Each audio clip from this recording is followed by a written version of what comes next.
3:30 pa lang ng madaling araw lumalakad na si Karina upang pumunta sa pinakamalapit na talipapa sa kanilang bayan. Kailangan niya kasing maagang mamili dahil bitbit niya ang recipe ng kanyang mga ninuno noon pang 1939.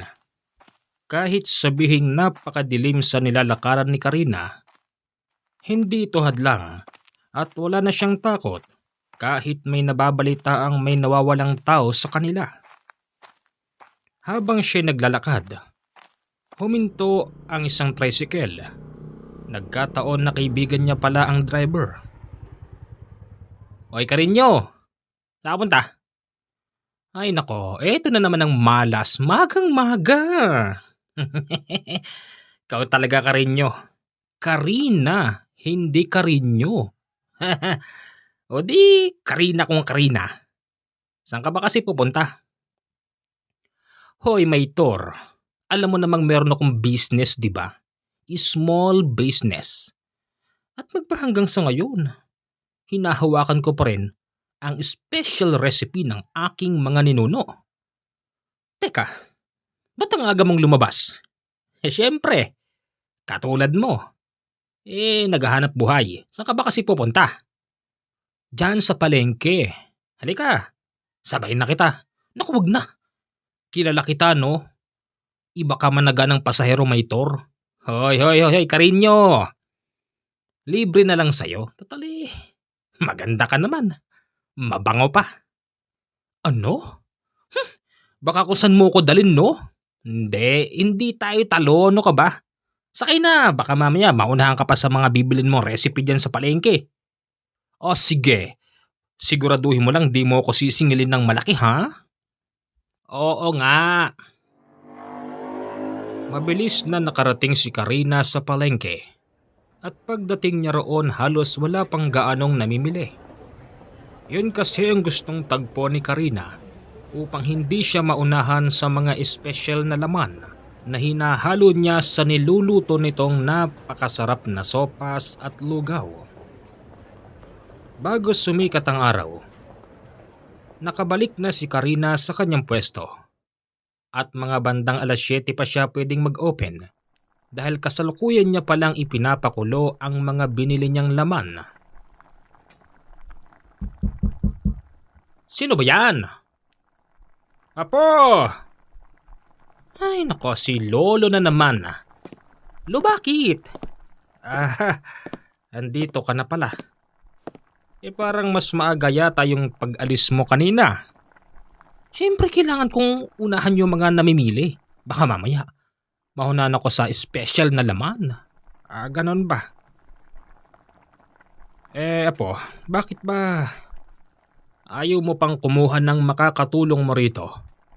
Naku Lolo, dinalaman ni recipe natin. Ang inaano ko lang Apo, nakakapagod masyado yung ginagawa mo. Ikaw ang nagluluto. Ikaw ang nag-serve sa mga kumakain. At ikaw rin ang nagbebenta. Kaya pa ba ng katawan mo?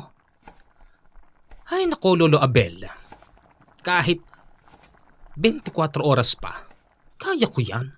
Alalahanin mo Lolo, 3 yung boyfriend kong sinusuportahan ko Lolo. Yun na nga masyado kang matakaw sa lalaki. Akala mo ka nauubusan ng lalaki. Lo, bakla po ako diba? Natural lang na pagsabay-sabayin ko sila para malaman natin kung sino ba talagang loyal sa kanila, diba? Apo, ako na may bilang lolo mo, nagsasabi ako ng totoo. Kung ako sa'yo Apo, isa lang. Okay, oo na lang Lo. Ano bang kailangan nyo? Ba't nagpunta pa kayo rito sa pwesto ko? Aalis kasi ako wala akong ganoon. Anong ganoon? Ganoon, panggastos. Pera. Yun lang naman pala. Hindi pa agad sinabi. Teka lang, may barya pa ako dito Teka, saan nyo gagamitin? Magkikita kami ni Aida. Sino nga Aida yun? Si Aida, yung Kasintahan ko noon pa. Balita ko, kaparehas ko na siyang nag-iisa sa buhay. Kikitain ko lang. Lolo, kay tanda-tanda nyo na? Nakuha nyo pa talagang umaura-aura? Bakit? Masama na bang umibig ang lolo? Hindi naman sa gano'n. Ang akin lang naman, lolo. Baka nga hindi ka na makaisa. Hayaan mo na. Hindi na importante yung makaisa. Ang importante, magkita kami ng dati kong kasintahang si Aida. Bibigyan mo ba ako? O bibigyan mo ako? Ano pa bang pagpipilian ko? Sige na nga. Sandali, kukunin ko lang sa bag.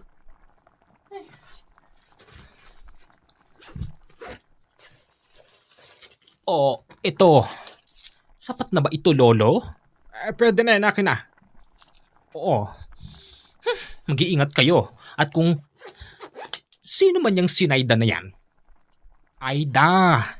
Oo nga. Kung sino man yung Aida na yan, sana magmahalang kayong muli. Tche. Ay, napakataray talaga ng apo ko. Sige na, alis na ako. Pag-iigihin mo pagtitinda. Opo. Meron siyang katabi na nagtitinda rin at kapansin-pansin na mas mabili ang kanyang paninda. Katunayan sa ganong senaryo, hindi may iwasan ang matinding inggitan. Tao po. Walang tao? Umalis? Naglaban? Natutulog? Huwag kayo maingay. Ikaw talaga, Karina. Kay aga-aga ang init-init ng ulo mo. Hindi ba dapat? Masaya ka kasi. Sa'yo napunta ang mga kumakain. Samantalang dito sa karinderya ko, halos wala. Tignan mo. Nakita ko na po. Ano bang kailangan mo, Tata Molino? Babatiin lang naman siya na kita. Kasi maraming kumakain sa paninda mo. Ganun ba? Thank you. Ano bang sekreto mo, ha, Karina? Bakit ba dinudumog ka ng maraming customer? Simple lang po, Tata Molino. Masarap kasi ako magluto. Malinis yung luto ko. Malinis ang aking kainan. Fresh na fresh. Ganun ba? Oo naman. Kaysa naman sa inyo, tignan nyo. Yung lapag nyo parang hindi winawalisan. Ay nako, kahit ako customer, hindi ako kakain sa ganyang nakakadiri. Ganun ba? Hindi naman yun ang tinatanong ko. Ang tinatanong ko, ano bang recipe ang nilalagay mo? Recipe nga Ba't ko sasabihin sa'yo? Bumalik ka na nga rin sa may pag-aari mo. Naalibadbaran ako pag nakikita kita. Sige. Pagsapit ng hapon, tinutuos na ni Carino ang lahat ng napagbentahan. Ay nako, malaki na naman ang tubo ko. Yes, tama-tama. Makapagkikita kami ng boyfriend ko mamaya. Sino kaya sa kanila? Naisip ni Carino, yung boyfriend niyang pinakamalapit ang kanyang kikitain. Lumakad na siya, bit-bit ang kanyang mamahaling bag. At ang kanyang postura ay talaga namang hindi mo akalaing hindi mapera. Mahilig kasi itong magsuot ng mamahaling mga gamit. Dagdag pa rito, tad-tad ito ng kolorete sa muka. At kung titignan mo, hindi siya halatang bakla. Babaeng babae rin kung kumilos si Karina. Tao po, babe. Wala yata siya rito. Wala pong tao dyan. Ikaw pala. Nasaan si babe? Wala po, umalis kasama yung girlfriend. Ano? Ako ang kanyang kasintahan. Anong pinagsasasabi mo dyan? Wala nga, umalis kasama yung magandang babae. Ikaw ba yung bakla dun sa may kabilang barangay? Yung titinda ng lugaw at sopas? Nakakainis naman ito. Di pa sabihin kung nandito yung babe ko. Wala nga siya dyan, ang kulit mo. Umalis nga siya. Umalis na lang si Karina sa harap ng bahay ng kanyang kasintahan. Umuwi siya sa kanilang bahay nang medyo may luha. Manloloko ka? Sabi mo ako lang. Sino ba yung narinig kong umiyak dyan? Lolo. Apo. Ay, sinong nagpaiyak sa maganda kong apo? Ay, hindi pwede sa akin yan. Sabihin mo. Lolo, ano ka ba? Kukunin mo na may itak mo eh. Ay talaga.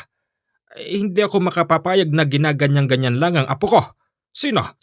Sinong nang ganan sa'yo, apo? Hayaan mo na yun, Lo. May dalawa pa naman ako. Ano? Ibig mong sabihin? Niloko ka ng boyfriend mo? Opo. Sino? Sinong boyfriend yon? Yung taga dyan sa kabilang barangay, si JR. Ay nako, yun ba? O, tama ka. Kasi kaninang umaga, nung magkasama kami ni Aida ron sa park, parang namumukaan ko nga eh. May kasamang matangkad na babae. Yung ba yun? Yung JR? Opo. Ay naku, hayaan mo na yun. At least, nalaman mo na kung loyal ba siya sa'yo, di ba? Opo. Sige, mabuti kung ganon. Dahil sa paalala ni Lolo Abel, medyo kumalma naman na si Karina. Pero sa gabing yun, hindi siya makatulog, kaya't pumunta siya sa kabaret. Pagpunta niya roon, walang sino mang babae ang gustong lumapit sa kanya dahil nga mukha rin siyang babae. Hoy! Bigyan niyo akong girl dito, no? Wika niya sa lalaking nag-a-assist sa mga customer. Excuse me, ma'am. Babae po ba gusto niyo, ma'am? O baka naman lalaki. Pwede ako. Hey! Ikaw? Nire-recommenda mo yung sarili mo sa akin? Yuck! Ay, sobra naman kayo. Babae rin ho kasi kayo kaya walang gustong pumatol sa inyo. Excuse me? Lalaki ako, no? Lalaki ba ganyang pormahan? Porky ba? Green and red? Ang ilaw dito? Di nyo na ako mamukaan? Sabagay. Mami, sinasabi ka po? Wala, makaalis na nga. Dahil sa green at red, ang kulay ng ilaw sa loob ng kabaret, nagkaroon tuloy ng ideya si Carino. Umuwi siya sa kanyang bahay para magpahinga at kinabukasan pagpunta niya sa palengke, naghahanap siya ng ilaw na patay sindi na pwedeng maging green at kulay red. Tignan natin kung hindi ka bumalik sa akin, JR. Pagsapit ng gabi, napansin ng kanyang lolo Abel kung bakit nagkakabit ito ng bagong ilaw. Aba, syempre lolo, luma na ilaw natin dito. Ganon. Alis mo na ako. Saan na naman ang punta mo? Kay Aida. Meron kasi kaming usapan na magde-date kaming dalawa. Ano? Date na naman, lolo? Hindi na kayo nagsawa? Baka kung saan mapuntayan. Baka sa susunod, pang hotel na yung hingin mo sa akin, lolo. Yun na nga Sa makatuwid? Hihingi ka sa akin ng pang hotel? Oo, bigyan mo naman ako, apo, kahit pang 3 hours lang. Sige na. Ay, lo. Sige na nga. Binigyan niya naman si Lolo Abel ng sapat na pang 3 hours at pang date nilang dalawa ni Aida. Sakto rin naman ang pagkakataon dahil papupuntahin niya sa bahay niya ang isa nito sa kanyang boyfriend. Makalipas ang 1 oras, dumarating na si Randy. Si Randy ang isa nitong boyfriend na taga-kabilang barangay lang din. Babe? Oh babe. Babe? Babe? Babe? Babe? Babe? Ikaw ba talaga yan? Ako nga to, babe.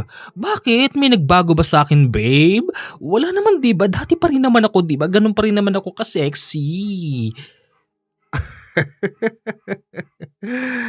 Ang ganda mo yata ngayon, babe, ah. Dati na ako maganda. Ano ko ba? Halika na. Tama-tama, nagluto ako ng paborito mo. Sige, babe. Malaki kasi ang ipinagbabago ng itsura ng isang babae o kaya naman bakla kapag gano'n ang klase ng ilaw. Yung tipong kahit matanggal na ang makeup mo sa muka, maganda pa rin ang tingin sa'yo ng mga kalalakihan.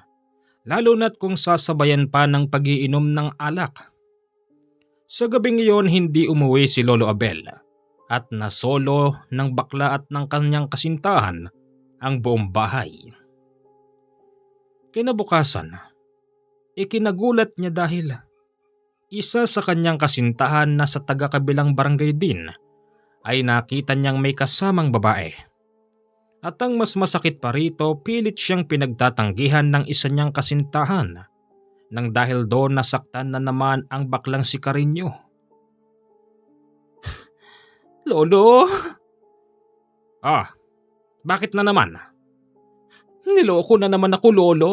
Iwanan mo na lahat ng mga yan. Mas makabubuti sa'yo, Carino. Umalis ka na rito sa bahay na ito. Lumipat ka ng bahay, magsarili ka na. Kay laki-laki mo na, tigas-tigas na nabuto mo, kaya mo nang magsarili. Sa bagay. Naisip noon ni Carino na tama ang kanyang lolo. Nang dahil doon, umalis na siya sa bahay ng kanyang lolo. At doon na lang siya tumira sa kanyang pwesto. Habang siya'y naroroon, mas lalong lumalakas ang kanyang paninda. Mas lalo siyang dinudumog ng mga tao.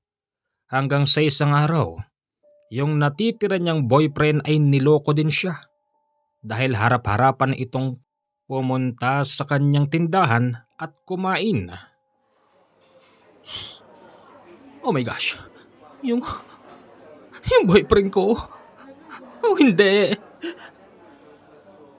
Hindi niya magawang lapitan ng kanyang kasintahan dahil sobra siyang na-insecure sa ganda ng babaeng kasama nito at madalas pang humahalik sa kanyang pisngi.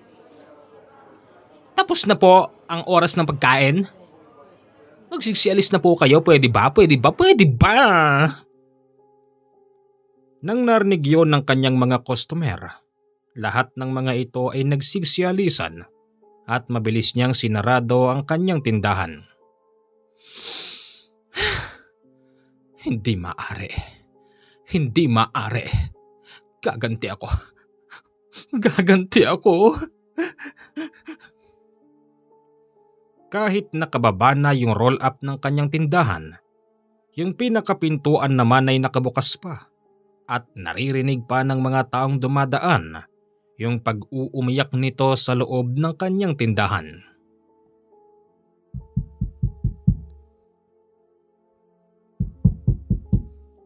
Sino ba yan? Tao po. Anong tao po? Sino? Ay? Magandang hapon ho. Bakit po? Luguan po ito, di ba? Opo. Meron pa ho ba? Meron. Halika. Ang laki naman ng bag mo. Ibaba mo muna rito. Sige, hahainan kita ng libre. Nako. May pambayad naman po ako. Ay, ganun ba? Sige, maupo ka lang dyan. Tila ba hindi siya mapalagay nang makita ang isang matangkad na lalaking maputi na merong dalang bag. Kapansin-pansin sa lalaki na yon na mukhang aahon ito sa kabundukan. Pogi, saan ka pupunta? Nakikita may bundok na yan? Oh, ang layo niyan. Anong gagawin mo doon? Hikers kasi ako eh. Hikers? Masarap ba mag-hike? Oo, napakasarap. Lalo na't kapag nag-enjoy ka. Pwede ba akong sumama? Naku, sa nakikita ko sa'yo hindi ka sanay kapitan ng lamok. Naku, sanay ako no? Katunayan magang-maga nga ako naglalakad dyan eh. Naku, hindi na. Sa susunod na lang kapag hindi bundok ang aahunin ko. Pagka mga simpleng kagubatan lang. Talaga, sasama mo ako? Oo, sasama kita pangako. O sige, aasahan kita ha? Ni maski pangalan ng gwapong lalaki ay hindi man lang nalaman ni Carino. Magpagayon pa man tila ba nakalimutan nito yung mga naging problema niya sa kanyang mga kasintahan. Makalipas ang 1 linggo, ang lalaking iyon ay bumabalik. Katulad ng dati nitong mga daladala. Ganon at ganon pa rin at wala pa rin nagbabago. Papasarado na sana ang kanyang tindahan nang kumatok ang lalaking yun. Pasok! Hay. Ikaw pala, Pogi. Buti naisipan mo kung balikan. Ano, galing ka na ba sa kabundukan? Bakit ganyan ang itsura mo? Parang fresh na fresh ka pa din. Actually, 3 araw lang ako dun eh. Ngayon, plano kong pumunta sa Mindoro. Mindoro? Saan yun? Mindoro. Malapit sa Batangas. Ganon? Ba't dumaan ka dito? Naalala ko kasi sinabi mo na gusto mong sumama. Ano, tara? Talaga? Masosolo ko na siya sa wakas. May sinasabi ka? Wala. Ano ka ba? Wala yun. Sige, saglit lang. Magdadala rin ako ng malaki kong bag. Makalipas ang kalahating oras, lumalabas na siya sa kanyang pwesto at sumama na siya sa lalaking ni maski pangalan ay hindi niya kilala. Habang sila'y nasa biyahe, dito pa lamang nalaman ni Carino ang tunay na pangalan ng lalaki. Ako? Nakalimutan ko palang magpakilala sa'yo. Ako si Polo. Polo? Taga-san ka nga pala, Polo? Taga Visayas din. Visayas? Bakit ang hilig mo mag-hike? Yung kasi nagbibigay ng kasiyahan sa akin Kahit ako'y lumaki sa maayos na pamilya. Ewan ko ba kung bakit mas gusto ko yung palaging nasa kabundukan. Kasi iba yung pakiramdam ko kapag nakikita ko yung magandang tanawin tapos nadadampian yung katawan ko ng malamig na hangin. Ganon? Yung pupuntahan ba natin na gubat dyan sa Mindoro? Wala bang mga nakatirang ano doon? Nakatirang ano? Nakatirang yung alam mo na? Alam mo, sa tagal ko nang umakyat sa mga kabundukan at sa dami ko nang naakyat, ni minsan, hindi pa ako nakakita ng kagaya dyan sa sinasabi mo. Kaya huwag ka mag-alala. Hindi tayo maano. Talaga ha? Tsaka alam ko namang ipagtatanggol mo ko. Talaga.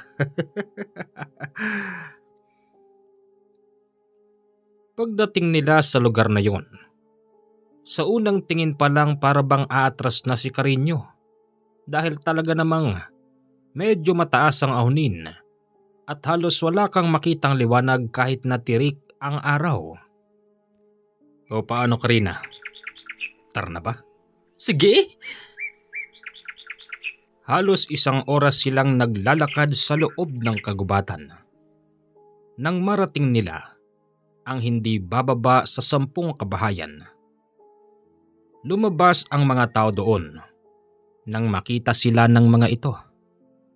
Ang isa rito lumapit kay Polo at may ibinulong sa kanya. Polo, ano daw yun? Hindi ba tinatanong mo kung ano laman ng bag ko? Kung bakit ganito kalaki? Oo. Ang totoo niyan, kakilala ko mga tao rito. At kaya ako may dalang bag na ganito kalaki. Marami itong laman na pagkain. At ito'y Iiwanan ko sa kanila. Talaga? Hindi ka lang pala gwapo, Polo. Matulungin ka pa? Ibinaba ni Polo ang kanyang bag. Tunay ngang mga makakain ang laman nun. Nagsigsipila ang mga tao at inabutan niya isa-isa. Pagkatapos nun, inaalok sila na uminom ng tubig. Uminom naman noon si Karina at sadyang napakalamig ng tubig na yon. Na ayon sa taong nagbigay, ang tubig na ito ay nanggaling sa napakalalim na balon. May itinuturo ang matanda at sinasabing sa gawin na yun, doon maganda mag-hike. Nagtungo na sila sa lugar na yun hanggang sa inabot na sila ng dilim. Nagtatayo noon ng camping tent si Polo habang si Karina ay patingin-tingin lang sa paligid. Halata sa bakla na ito'y nahihirapan sa sitwasyon dahil hindi niya pa nasusubukan ang mga ganong klase ng senaryo. Lalong-lalo na nang ito'y kinakagat na ng mga lamok.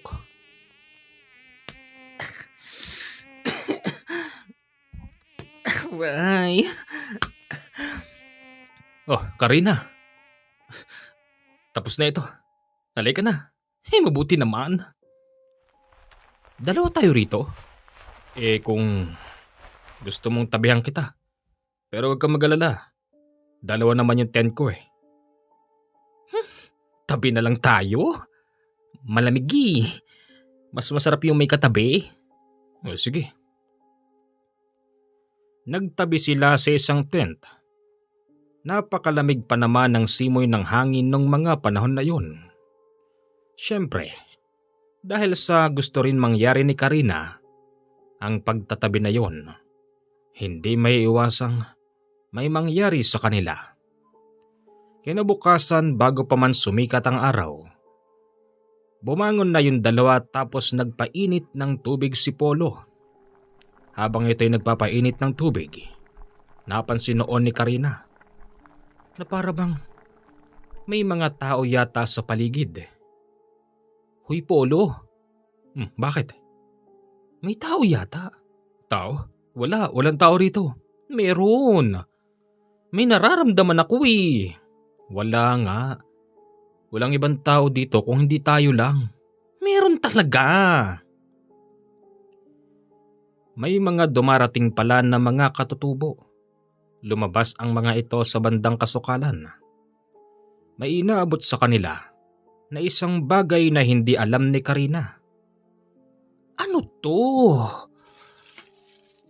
Pagkain yata ito.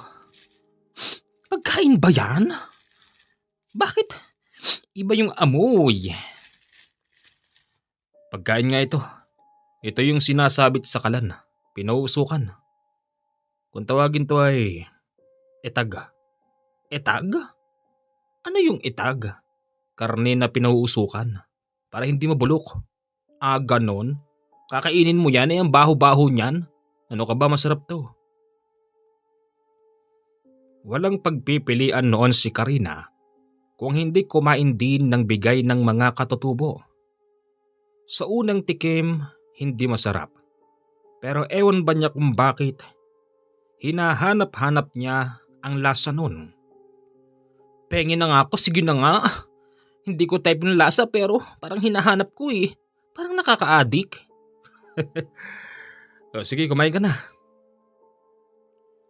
Pagkatapos nilang kumain ng umagahan, sinabi ni Polo na mas tataas pa sila sa bahagi na yun dahil doon ay meron siyang kukunin. Halika na. Sige. Sarap pala dito lalo na't pag kasama ka. Habang papataas ang bahagi na kanilang nilalakaran, ang pakiramdam noon ni Karina ay parabang nahihirapan siya sa paghinga. Nang dahil dito, binitbit siya ni Polo sa kanyang likuran.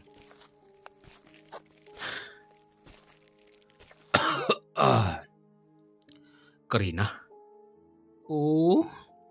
Dito na tayo. Oh my gosh! Gabi na? Oo, gabi na. Teka, magang-maga pa nang pumasan ako sa iyo Bakit ang bilis mag-dilim? Huwag ka na magtanong.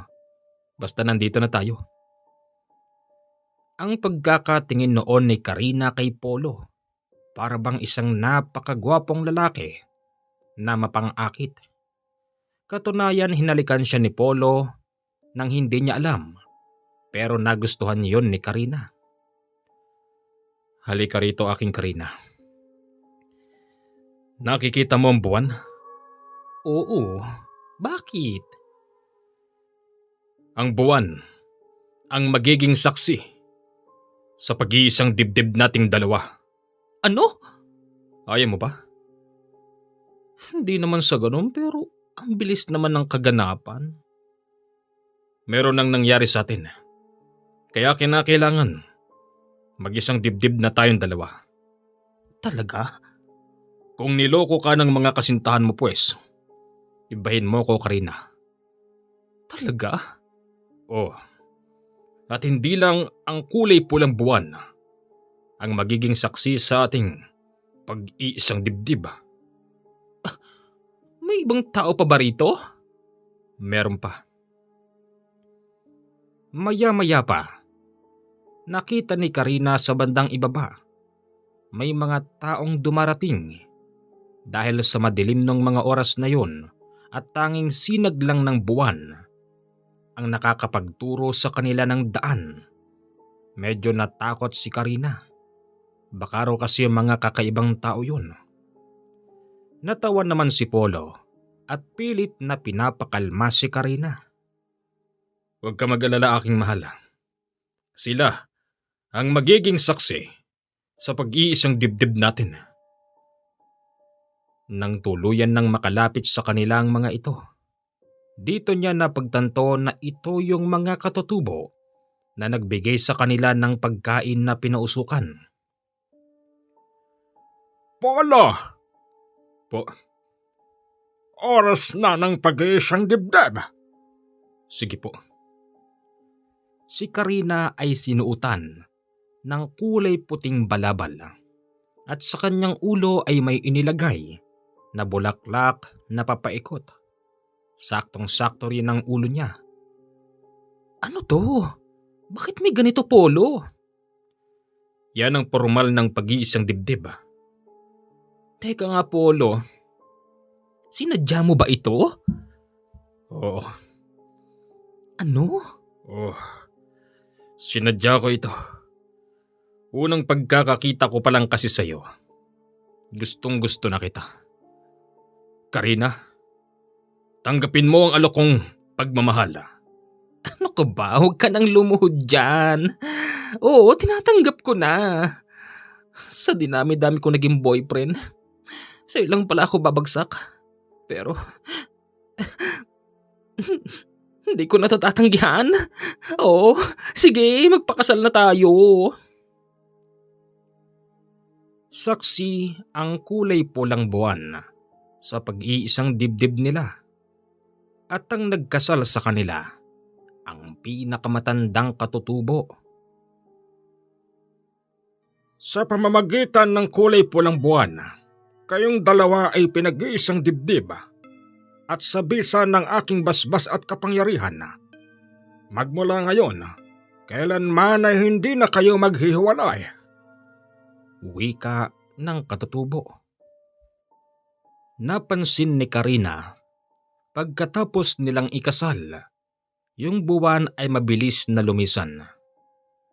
Niyaya sila ng matandang katutubo na nagkasal sa kanila.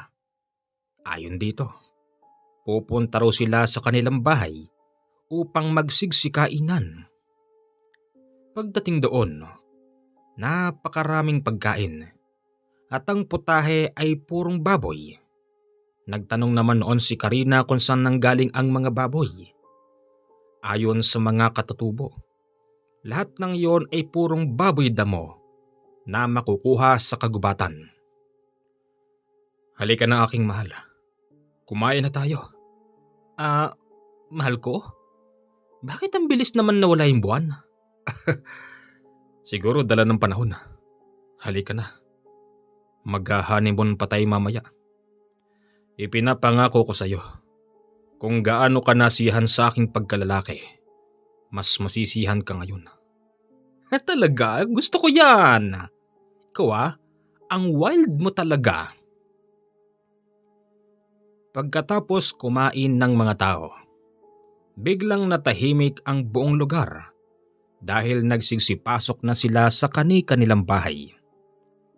Binigyan sila ng isang espesyal na kubo na merong mga kortinang kulay puti.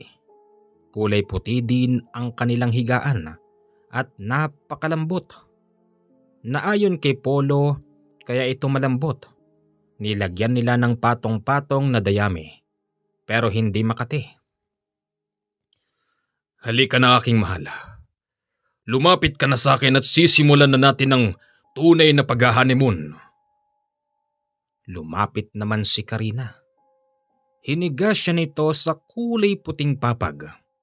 Kasabay nun ang pagkagat sa kanyang lalamunan. Hindi siya nakasigaw nung mga oras na yon, pero ramdam ni Karina yung pagtusok ng dalawang animoy karayom sa kanyang lalamunan.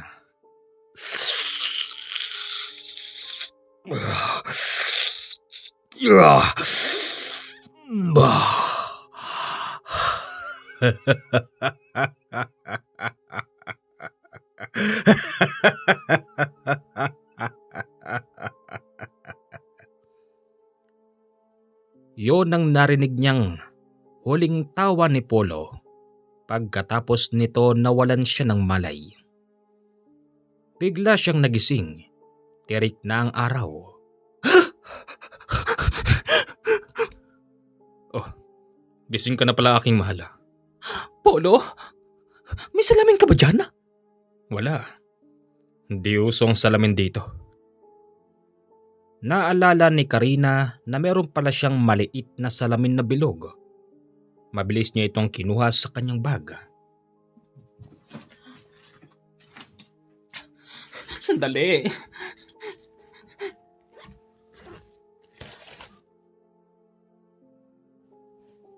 Oh, okay ka lang? Oh, bakit? Akala ko totoo na. Ang alin? Akala ko kinagat mo ako sa lalamunan kagabi.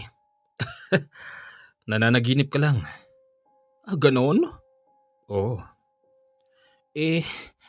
Mahal ko. Kailan ba tayo aalis? Saan naman tayo pupunta? Doon sa amin. At ipapamukha ko dun sa mga dati kong boyfriend na kasal na ako. Ganon pa? Oo. O sige, kahit ngayon. Alis tayo. Okay. Gagyak ko na yung mga gamit ko. Oh. Babalik na sana sila sa lugar ni Karina, pero may ibinulong sa kanya ang pinakamatandang katutubo. Hindi maaring hindi kami bumalik. Baka makahalata siya. Kailangan niyo muna rito magtagal. Baka mamaya mawala ang bisa na ginawa natin sa kanya. Baka makahalata na siya. Huwag ka mag-alala. May bisa pa rin ang pagkagat mo sa kanya kagabi. Mahal, bakit? May problema ba? Wala, mahal. Hindi muna tayo pwedeng umalis. Bakit? Kailangan malaman na ni Lolo. Nakasal na tayong dalawa. Mahal, makinig ka sa akin. Hindi tayo makakababa rito sa kagubatan. Dahil ayon kay Apo, habang natutulog tayo kagabi, may paikot-ikot na aswang. Aswang? Oo. Kailangan muna nating palipasin ang buong gabi na pagbilog ng buwan. Hindi ko maintindihan. Ano bang ibig mong sabihin? Ibig ko sabihin, sa oras na ang buwan ay hindi na bilog, saka lang tayo makakalis dito. Makinig ka sa kanya. Ang mga aswang sa panahon na ito ay naglipa na dahil bilog ang buwan. Huwag ka mag-alala. Ilang araw na lang naman yan. Ganun ba? Totoo ba mga aswang? Totoo, mga aswang. Maniwala ka sa amin. Apo, baka kasi hinahanap na ako ng lolo ko. Huwag ka magalala. Ibabalik kita roon nang walang bawas. Sige. Naniwala si Karina sa sinasabi ng katutubo. Wala siyang ginawa doon kung hindi mag-standby, at kapag gusto siyang gamitin ni Polo, wala rin siyang magawa. Katunayan, medyo nagsasawa na nga noon si Karina dahil oras-oras ginagalaw siya ni Polo. Masakit na. Ang alin? Ang alin? Ikaw naman? Malay mo, magka-baby tayo. Ano bang sinasabi mo? Paano tayo magkaka-baby? Lalaki ako, lalaki ka rin. Walang imposible. Ano? Walang imposible. Talaga ha? Sa kabilang banda, ikinatutuwa ni Tandang Molino ang pagkawala ng kanyang kakumpetensya sa tindahan. Isang umaga, yung mga customer ni Karina ay nagtatanong na kay Tandang Molino kung bakit hindi na ito nagbubukas ng tindahan. Tata Molino, yung kakumpetensya mo bakit di na nagbubukas ng tindahan? Siguro minalas. Mabuti nga't di na siya nagbukas para wala na akong kalaban dito sa pagtitinda. Ganun ba? Baka sumama na sa lalaki, ganun siguro no? Kasi maraming nagtatanong sa akin dito eh. Di ko naman sila masagot kasi alam nilang kaibigan ko yung si Carino. Ano? Anong pinagsasasabi niyo dyan? Hay, Lolo Abel, nasaan na ba kasi si Carino? Hindi ko alam. Naku, bakit di nyo alam? Halos magkakalahating taon na nang mawala rito yung anak mo. Apo, hindi ko anak. Oo nga pala. Wala ba siyang sinabi sa'yo kung saan siya pupunta? Hindi nga eh. Katunayan, sinubukan ko nang pasukin yung pwesto niya pero talagang masyadong mahigpit ang pagkakakandado. Siguro, kapag hindi pa siya umuwi sa susunod na mga linggo tatawag na ako ng mga taong magtitibag niyan. Baka mamaya nandyan siya sa loob. Nako, Abel, bakit patatagalin mo pa? Kung nandyan ang apo mo, baka bulok na yung bangkay nun. Hindi naman siguro, Molino. Mas papanigan ko yung sasabihin ni Tata Molino, Lolo Abel. Ngayon pa lang patibag nyo na yan hanggat maraming taong naghahanap sa kanya. Sa tagal niyang nawala baka namatay na dyan yun. Oo nga naman. Dahil sa merong mga taong concern kung saan matatagpuan si Karina, ipinatibag ng matanda ang kanyang pwesto. Nang makapasok sila sa loob, malinis pa rin naman at walang nangangamoy. Ano kayang nangyayari sa apo ko? Wala naman siya rito. Tata Abel, na-report niyo na ba yan sa pulis? Oo, matagal ko na itong nai-report. Kaya lang hanggang ngayon, wala pa ring makapagturo kung nasan ba ang apo ko. Ibinalik nila ang pagkakasira ng bubong para kung sakaling babalik si Karina, maayos niyang dadatnan ang kanyang pwesto. Ang ginawa pa nga noon ni Lolo Abel, nagpunta pa ito sa isang albularyo upang magpahula. Ayon sa albularyong kanyang napuntahan, masayang-masaya na ngayon si Karina sa piling ng isang gwapong lalaki. Ikinatuwa yon ni Lolo Abel, pero sa kabilang banda, meron pa ring kaunting pag-aalala ang matanda. Lolo Abel, bakit ano bang sinabi nung manghula? Masaya na raw si Karina sa piling ng isang gwapong lalaki. Alam mo, Maitor, Ang apo ko na yo'y masyadong maligalig. Ano ho yung maligalig? Maligalig? Ito yung klase ng bakla na maraming kasintahan. Siguro, ilang beses nang naloko, kaya ayon, sumama sa isang lalaking ni hindi ko man lang nakilala. Ganun ba? Palagay ko nagtampo sa inyo yung kasi di ba nag-uwi kayo dyan ng dati yung kasintahan, yung pangalan nun, Aida? Oh, si Aida. Kaya siguro umalis. Sinabihan ko naman siya na magsolo na siya. Pero hindi ko sinabing magsolo siya dahil may iuwi akong chicks dito sa bahay. Ikaw talaga, chicks talaga. Ang tanong naman, Tatabel, tumatayo pa ba yan? Nakakaisa ka pa ba? Isa lang? Mahina yung isa mo, Maitor. Katunayan, hindi sa pagyayabang Sa loob ng 24 oras nakakatatlo pa ako. Ikaw talaga. Isang araw, napagkwentuhan ni Lolo Abel at ni Aida ang pagkawala ng kanyang apo. Nailapit mo na ba yan sa mga pulis? Oo naman, mahal ko. Nailapit ko na.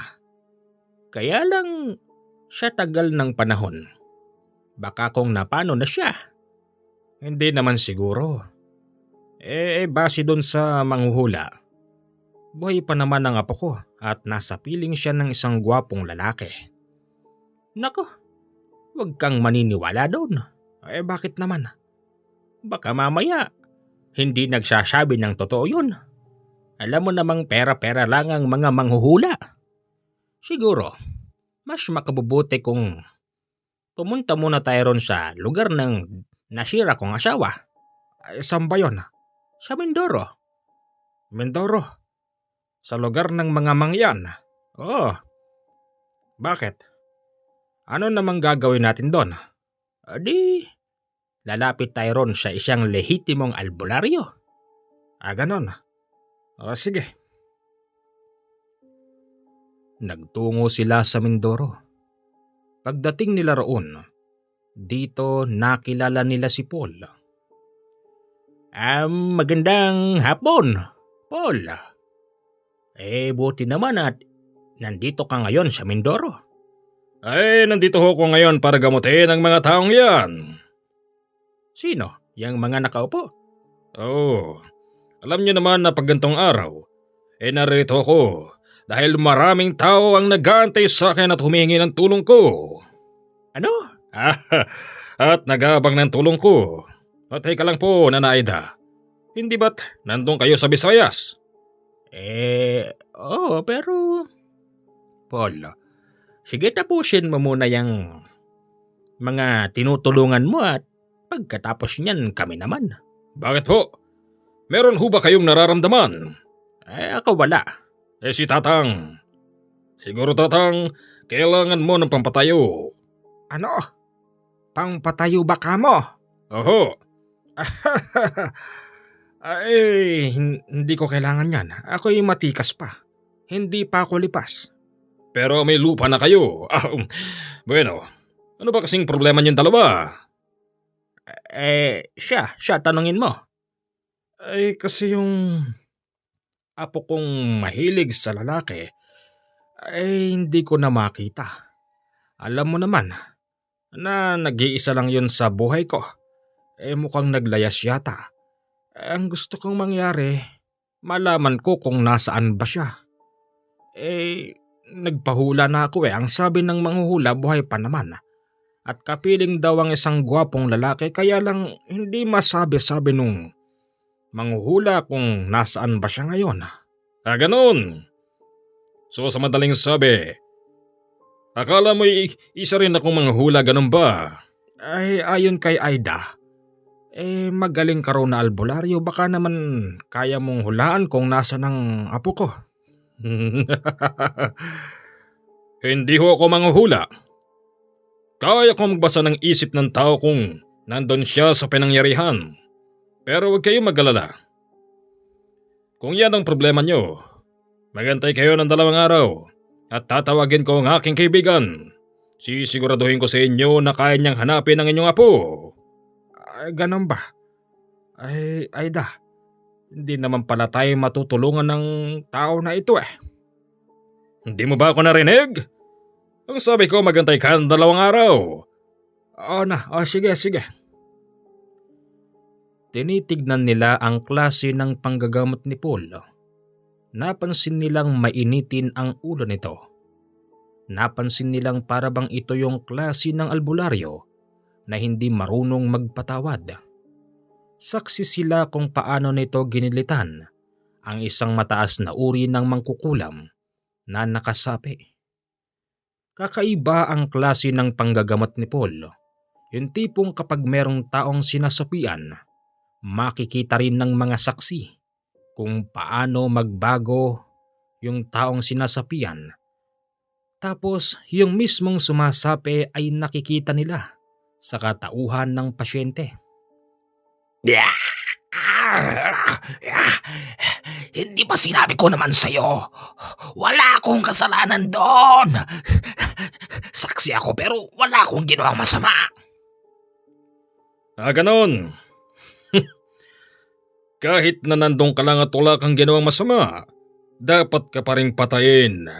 Patawarin mo ako pero kailangan kong gawin yun para ang aking pasyente ay lubayan na ng mga kasamahan mo. Ginilitan ni Paul ang nakasapi at kitang-kita yon ng matandang Aida at matandang Abel. Natakot sila nung oras na yon. Paano kaya kung ipatawag kung sino man ang kumuha sa kanyang apo? Kung asyong mangkukulam mo kung sino-sino pa man ang kumuha sa iyong apo, malamang na kayang tawagin yun ni Paul. Ang problema, Abel, paano kung isang normal na tao? Matatawag ba yun? Di ba hindi naman? Medyo natatagalan na sila sa pag-aantay ng sinasabi ni Paul. Makalipas pang muli ang 2 araw, patuloy ang panggagamot ni Paul at saksi pa rin ang 2 matanda. Nandito ka lang pala, Paul. Hoy! Mabuti naman at dumating ka na. Aba, dami nang nagpapagamot sa iyo ah. Ang haba ng pila. Talaga, ganyan ako kagaling. Ako siya nga pala, hindi sila ang titignan mo. Ha? Sino? Yung 2 matandang yun. Nung isang araw ka pa nila inaantay. Ganun ba? Halika, lapitan nating 2. Sige. Manang Aida. Manang Abel. Siya si Nole. Yan. Siyang makatutulong sa amin. Naku po, Diyos ko Lord. Anong alam ng taong yan? Parang wala pang kinalaman sa mundo yan. Tignan mo itsura. Mukhang hindi sanay sa panggagamot. At mukhang puro tambay lang ang kayang gawin ng taong ito. Sobra ka naman. Hindi mo ba alam? Mahusay yan. Mukha lang yung bata pero kasing tanda nyo na yan. Ano? Niloloko mo ba ako? Tama na yan, Abel. Tignan na lang natin kung anong kayang gawin ng totoy na ito. Sobra naman po kayo. Ano po bang kailangan natin? Iho. Yung apo kong masyadong mahilig sa lalaki nawawala. Mahigit kalahating taon na. Iho, kami nagpahula.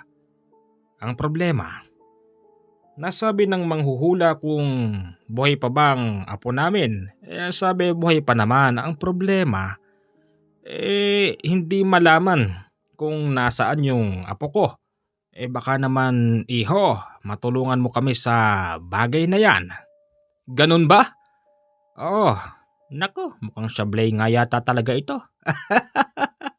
Sobra ka naman, Lola. Iho, ano bang may tutulong mo sa amin? Tagasan po ba kayo? Ano ka ba naman, Nole? Huwag mo nang pahirapan pa yung mga tao. Kaya mo na yan at dito muna ako. O sige, Paul.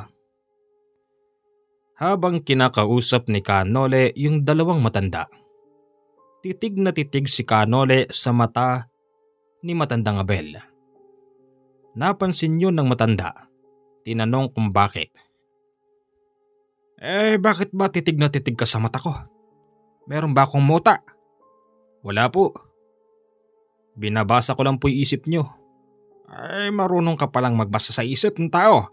Opo. Hayaan niyo po. Tama-tama din naman yung pagkakataon dahil yung kaibigan ni Paul, nakita ko kanina. Sa kanya tayo ngayon magtatanong. Bahala ka na. Gawin mo kung anong nararapat ha, iho. Opo, sige po. Yung nakita ni Kanole na kaibigan ni Paul, isa ito sa sumusuporta sa kanya sa tuwing ito'y manggagamot. Pumunta si Kanole sa malaking puno dahil doon niya yun nakita.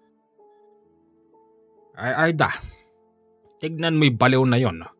Salita ng salita doon. Wala namang tao doon. Shh! Ano ka ba, Abel? Baka mamaya may kausap siya doon na hindi natin nakikita. Mga albularyo yan. Baka sila lang ang nakakakita ng kausap nila. Sa bagay.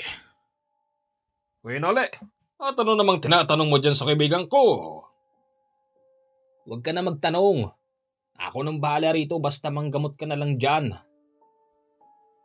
Marami ang nakakita sa ginagawa ni Kanole. Sa totoo lang kahit kitang-kita na ng kanilang mga mata, tila ba nagsisilbing baliw si Kanole sa kanilang paningin. Maya-maya pa, lumapit si Kanole sa dalawang matanda at sinabing, Napakaswerte niyo po. Bakit? Yung apo niyo may nakakita. Saan nakita? Ibig kong sabihin, may nakakita sa kanya na may kasamang nandirito mismo sa probinsya na ito. Ibig bang sa... Tatang, ako na lang magsasalita. Oo, ibig sabihin, yung apo mo nandito sa Mindoro. At dun, sa kabundukan na yun. Ang nakakalungkot lang, tatang, sa kabundukan na yun ay pinaninirahan ng mga aswang. Ano? Ang apo ko? Oo. Paul! Ano yun? Halika rito, meron tayong misyon. Anong ibig mong sabihin? Sakto. Ano? Sakto. Yung apo niya nandito sa Mindoro at nasa piling ng isang aswang. Aswang? Oo, bakit? Kung usaping aswang dito sa Mindoro akong bala dyan, papatayin ko ang mga yan. Ubusin ko aswang dito. Ano bang lagay ng apo ko? Ayun, buhay pa naman siya pero palagay ko medyo huli na tayo Paul, tapusin mo na yung ginagawa mo hanggat meron pang araw. Pumunta na tayo ron. Sasama ko. Huwag ka na sumama, tatang. Huwag ka mag-alala, iuwi namin dito ng buhay ang iyong apo. Hindi. Sasama ko. Sige na nga, sumama ka na, tatang. Para mas mapabilis ang panggagamot ni Paul, tinulungan na ito ni Kanole. Pagkatapos nito, nagtungo sila sa itinuturo ni Kanole kung saan namamalagi ang mga aswang sa lugar na yun. Sa totoo lang, hindi alam ng nakararami na yung mga nakatira doon ay mga aswang. Sa bagay hindi naman kasi sila nangaatake ng tao at marunong silang makisama sa kapwa-tao. Mataas na bahagi yon. Hindi rin basta mararating kung mahina ang resistensya ng tao dahil sa papataas ito. Mga iho, magpahinga muna tayo. Pagod na ako, lawit na ang dila ko. Sinabi naman kasing huwag ka nang sumami. Wala ka kasing tiwala sa amin dalawa nandito na tayo. Wag nyo na akong sisihin pa. Sige na nga. Nang marating nila ang bahagi na yon, Hindi mo mapapansin na kakaiba ang mga tao doon. Katunayan, nakipag-usap doon si Lolo Abel. Itinatanong niya sa mga tao doon kung napansin ba nila ang kanyang apo. Lahat sila'y tumatanggi. At wala naman silang karapatan pasukin ang loob ng mga kubo. Huwag kayo magsinungaling. Wala ritong hinahanap nyo. Pilit na itinatanggi ng mga yun na nandoon ang bakla. Pero duda si Kanole kaya't inukutan niya ang buong paligid. Sa kasamang palad, wala nga ito roon. Pero nakapansin siya ng isang gamit na mukhang hindi sa mga katatubo. Wala naman kasi silang mga ganong gamit dahil ang mga ito ay napag-iwanan na ng panahon. Kanino to? Akin po yan, nakuha ko po yan sa ibaba. Sinungaling! Hindi kayo marunong gumamit ng bagay na ito. Ang nakuha, isang set ng make-up. Nang silipin yon ni Lolo Abel, nakita niyang kumpirmadong sa apo niya yun. Eto, sa apo ko ito. Kung ganoon, halika rito tanda. Yung pinakamatanda sa mga katutubo, hinawakan ni Paul sa buhok at nilapit na pilit sa kanya.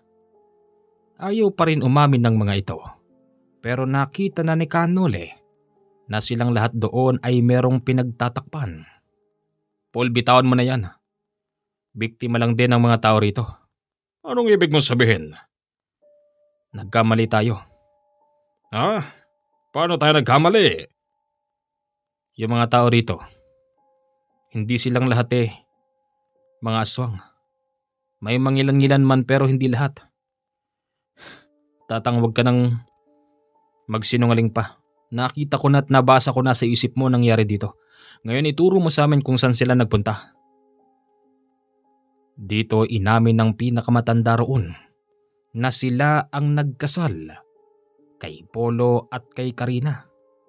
At ginanap yun sa ilalim ng pulang buwan. Inamin din ito ng ibang mga tao doon. At ayon pa sa kanila, takot sila kay Polo dahil si Polo ay mataas na uri ng aswang. Nagulat pa nga noon ang matandang Abel nang sabihing matagal na silang nagmamahalan. At sinabi din na nagdadalang tao ang kanyang apo. Ano? At paano magdadalang tao ang apo ko? Bakla siya. Wala siyang matres.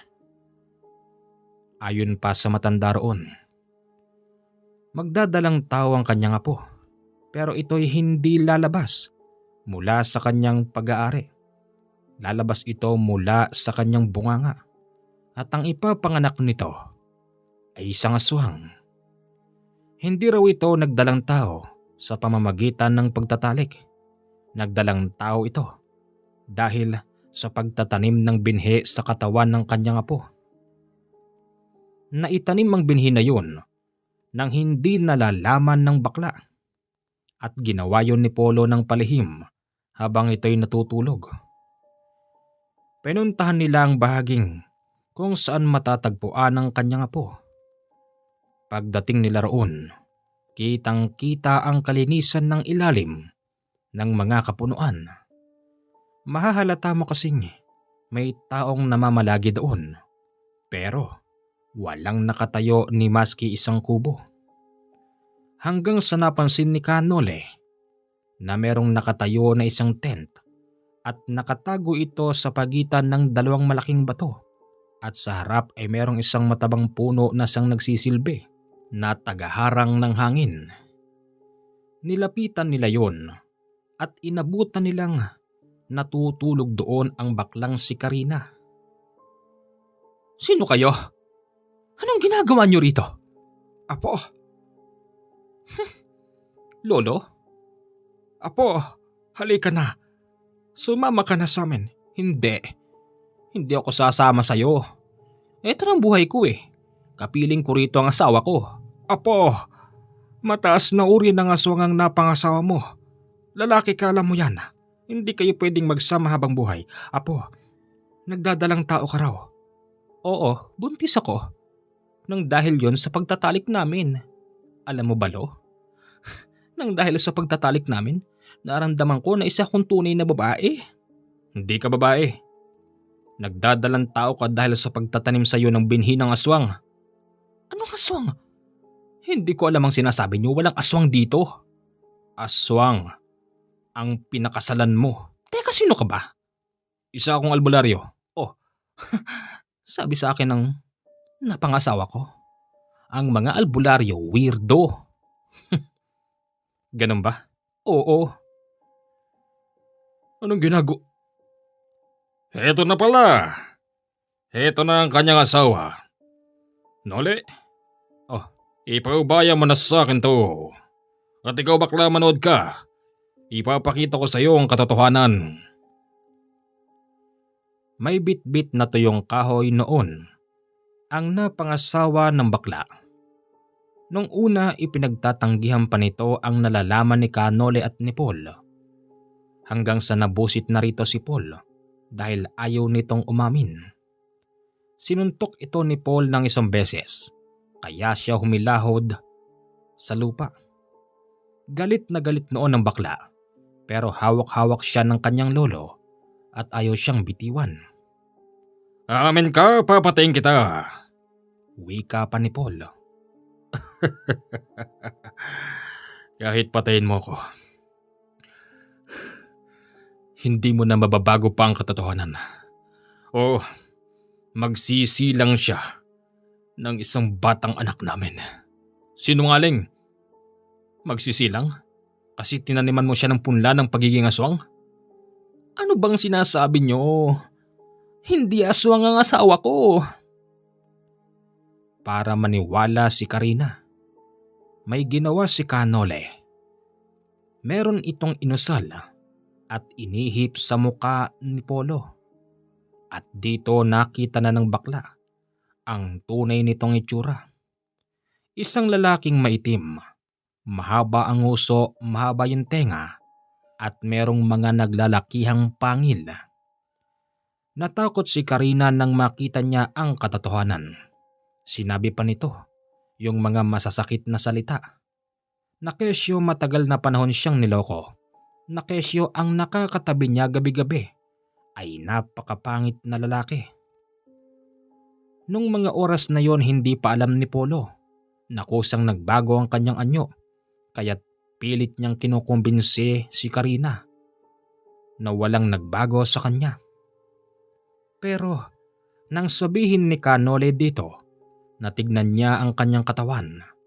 Dito palang napansin ni Polo na siya pala'y nagmukhang aswang. Sa mga punto na yon, si Paul naman ang kumilos. Sa galit niya rito, nagawa niyang halipawin ang mukha nun.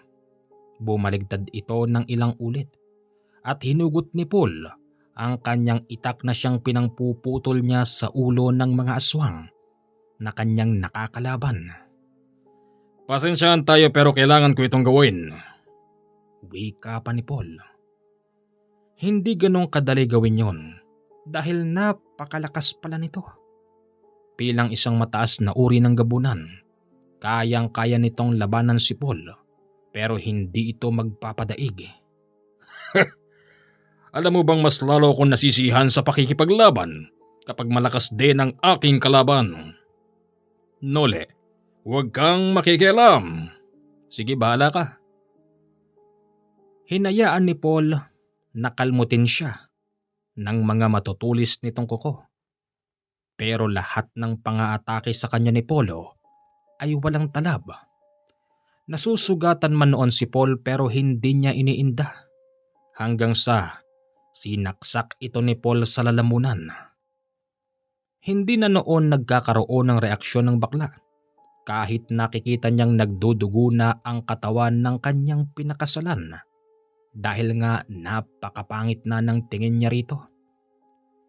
Nang saksakin ito ni Paul sa lalamunan, sinunod niyang saksakin ang tiyan at nang hindi na ito makakilos at tumatagas na ang kanyang dugo, tinanggal ni Paul ang ulo nito. Dahilan kung bakit ito tumilapon sa harap ni Karina.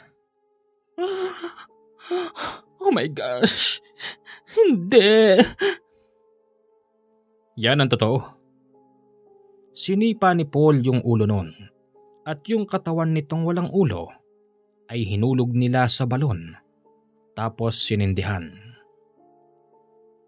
Nabawi naman na nila ang bakla at inuwi ito sa dati nilang bahay. Uy! Carino! Long time no see ah. Kala namin patay ka na eh.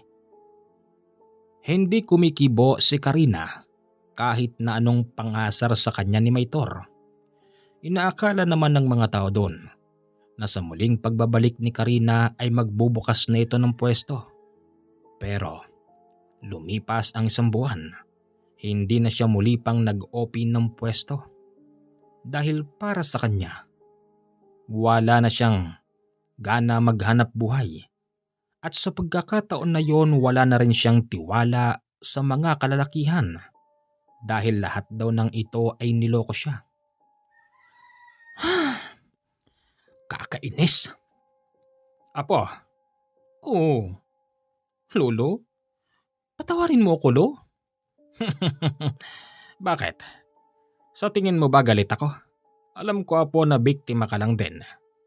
Alam mo ba, hindi mo ba naisip yung kamalian mo? Naisip ko yun, syempre. Kaya lang huli na, Lo. Patawarin mo ko, Lo. Anak ko, wala yun na po. Importante, kasama na kita ngayon. At importante na tanggal nung albularyong mukhang totoy, yung nakatanim na punla sa katawan mo. Nang dahil doon ay hindi ka magsisilang ng isang aswang. Lolo, sabihin mo nga sa akin.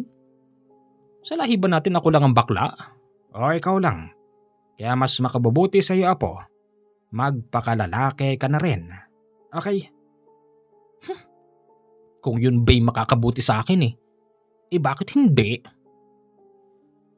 Simula noon, tuluyan nang nagpakalalaki si Karina. At ayaw na rin niyang tawagin siyang Karina. Kari ang tawag na lang sa kanya. Magmula noon. Isang magandang gabi sa lahat ng aking mga masugid na taga-subaybay. Hindi ko napuputulin yung kahit narinig nyo. Sa mga gustong makipag-ugnayan sa akin, PM na kayo sa aking Viber. Inuulit ko, mayroon pong ibinigay sa akin si Kanole na 4 na pirasong malalakas na tangan. Okay, ano pa inaantay nyo? I-chat nyo na ako sa Viber ko. 0948-5230-887. Yan po ang aking Viber. Good night. Maraming salamat.